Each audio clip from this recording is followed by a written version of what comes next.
Party സംസ്ഥാന secretary അത് വ്യക്തമാക്കിയാണ്. അസംബന്ധമാണ് ആ വാർത്ത എന്നുള്ള വ്യക്തമാക്കിയാണ്.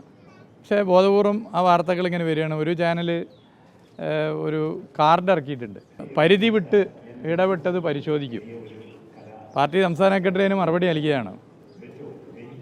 അങ്ങനെ പരിധി വിട്ട് എല്ലാ വകുപ്പിലും കയറി ഇടപെട്ട് പോവുകയാണെങ്കിൽ എൻ്റെ കാര്യം എന്തായിരിക്കും? ഞാൻ പ്രവർത്തിക്കുന്ന പാർട്ടി ഏതാ? CPIM ആ? കഥ കഴിയില്ല എൻ്റെ.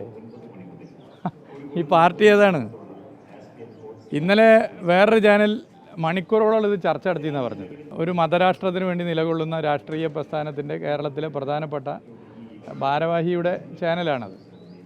സംസ്ഥാന പ്രസിഡൻ്റാണ്. അപ്പോൾ മുതലാളിനെ സന്തോഷിപ്പിക്കാൻ വേണ്ടിയിട്ട്, മുതലാളിക്കാണ് നമ്മളോടൊരു പ്രത്യേക സ്നേഹമുണ്ട്, നിങ്ങൾക്കൊക്കെ അറിയാമല്ലോ. സന്തോഷിപ്പിക്കാൻ വേണ്ടിയിട്ട് എത്രത്തോളം വക്രീകരിക്കാൻ വേണ്ടി പറ്റും അത്രത്തോളം അതിൻ്റെ ഉത്തരവാദിത്തപ്പെട്ടവർ ചെയ്യുക. അവർക്ക് അതിൻ്റെ ഭാഗമായിട്ട് ശമ്പളവും മറ്റു സൗകര്യവും കൂടാൻ വേണ്ടി മുതലാളിയോട് ഉള്ള താല്പര്യത്തിൻ്റെ ഭാഗമായിട്ട് ചെയ്യുകയാണ്. എന്നാൽ അതിൽ സന്തോഷം തോന്നിയൊരു കാര്യവും നമ്മൾ ശരിയായ പാതയിലാണ് പോകുന്നതെന്നാണ്. മറ്റൊരു മതരാഷ്ട്രവാദം ഉയർത്തിപ്പിടിക്കുന്ന സംഘടനയുടെ കീഴിലുള്ള മറ്റൊരു ചാനൽ ആണ് കാർഡ് ഇറക്കിയത്. അപ്പോൾ രണ്ട് നിലയിൽ മതവർഗീയത ആളിക്കത്തിക്കുന്ന നേതൃത്വമുള്ള ചാനലുകൾ ഒരേപോലെ വിമർശിക്കുന്നു എന്നുള്ളത് ഒരു കമ്മ്യൂണിസ്റ്റുകാരനെ സംബന്ധിച്ചിടത്തോളം ഏറ്റവും സന്തോഷകരമായ കാര്യമാണ്. എത്ര വേണം വിമർശിച്ചോട്ടെ, അതിലൊന്നും അതൊക്കെ പറഞ്ഞു കഴിഞ്ഞല്ലോ. നിങ്ങൾക്ക് ഈ മതരാഷ്ട്രം എന്ന് പറഞ്ഞപ്പോൾ നിങ്ങളെല്ലാം ഉദ്ദേശിച്ചത് വേറെ ചാനലിനെയാണ്.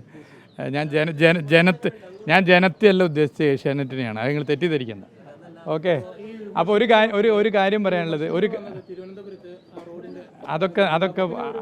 അതൊക്കെ മുഖ്യമന്ത്രി വ്യക്തമാക്കി, മുഖ്യമന്ത്രിയുടെ ഓഫീസ് വ്യക്തമാക്കി, പാർട്ടി സംസ്ഥാന സെക്രട്ടറി വ്യക്തമാക്കി, ബന്ധപ്പെട്ട മന്ത്രി വ്യക്തമാക്കി. പിന്നെയും നിങ്ങളിത് ചോദിച്ചാൽ മറുപടി പറയാൻ വേണ്ടി പറ്റില്ല. ഞങ്ങളെന്നൊക്കെ പറഞ്ഞാൽ ഞങ്ങളെല്ലാവരും ഒരു ശരീരം ഒരു മനസ്സും പോലെ പ്രവർത്തിക്കുന്നവരെ ഈ മന്ത്രിസഭയിലുള്ളവർ. ആ പ്രവർത്തനം തുടരും. 4 വർഷത്തെ സർക്കാരിൻ്റെ ഭരണത്തെക്കുറിച്ച് എതിരായിട്ട് ഒന്നും പറയാനില്ലാത്തത് കൊണ്ട് കഥകൾ ചമയുകയാണ്.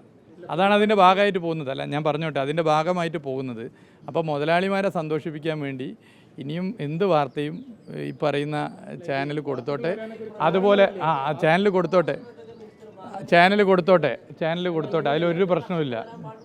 ഏറ്റവും പുതിയ വാർത്തകളും വിശേഷങ്ങളും വിരൽ തുമ്പിലറിയാൻ സീ മലയാളം ന്യൂസ് എല്ലാ ഡിജിറ്റൽ പ്ലാറ്റ്ഫോമുകളിലും ലഭ്യം.